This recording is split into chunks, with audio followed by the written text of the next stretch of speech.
उधर राजस्थान की पूर्व सीएम और बीजेपी की कद्दावर नेता वसुंधरा राजे सिंधिया को पार्टी ने बड़ा झटका दिया है। भारतीय जनता पार्टी चुनाव समिति और मैनिफेस्टो कमेटी में वसुंधरा को शामिल नहीं किया गया, जिसके बाद सियासी अटकलों का बाजार बेहद गर्म हो चला है कि राजस्थान बीजेपी में सब कुछ ठीक ठाक है भी या नहीं। हालांकि सूत्रों के हवाले से खबर आ रही है कि उन्हें कोई जिम्मेदारी दी जा सकती है।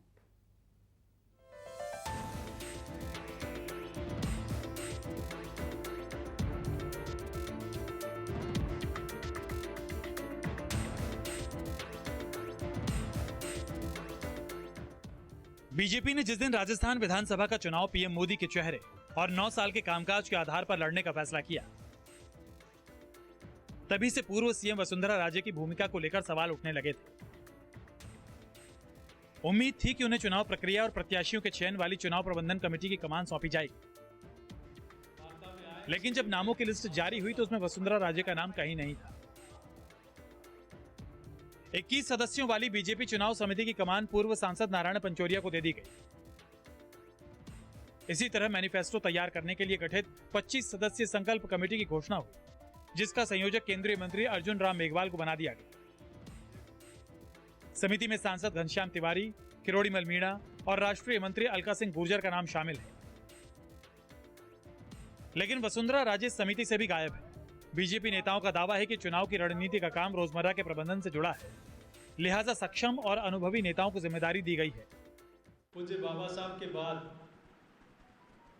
देश में कोई ऐसे लोकप्रिय नेता, दलित नेता जो कानून मंत्री बनने का अवसर मिला, ऐसे भारत सरकार के मंत्री आदरणीय अर्जुन मेघवाल जी को भारतीय जनता पार्टी की प्रदेश की संकल्प पत्र समिति का चेयरमैन बनाया जाता है।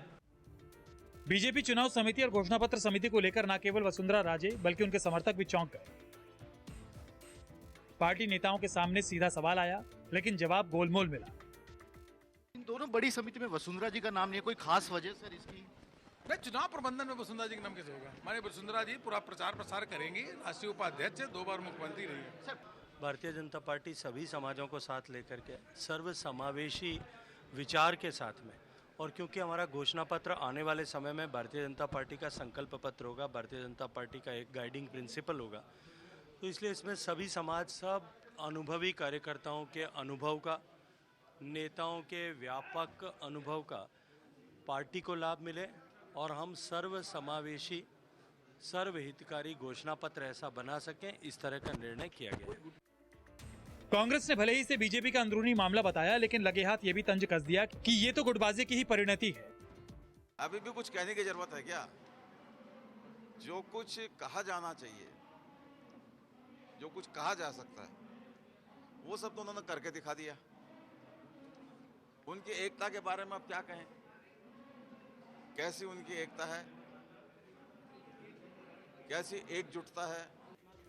बीजेपी की इलेक्शन कमेटी और मैनिफेस्टो कमेटी की घोषणा से वसुंधरा राजे और उनके समर्थकों की उम्मीदों को तगड़ा झटका लगा है।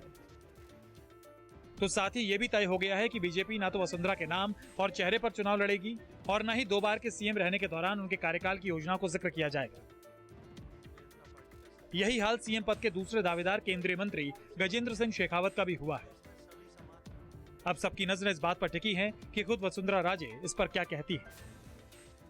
K J Srivatsan, Jaipur, news 24।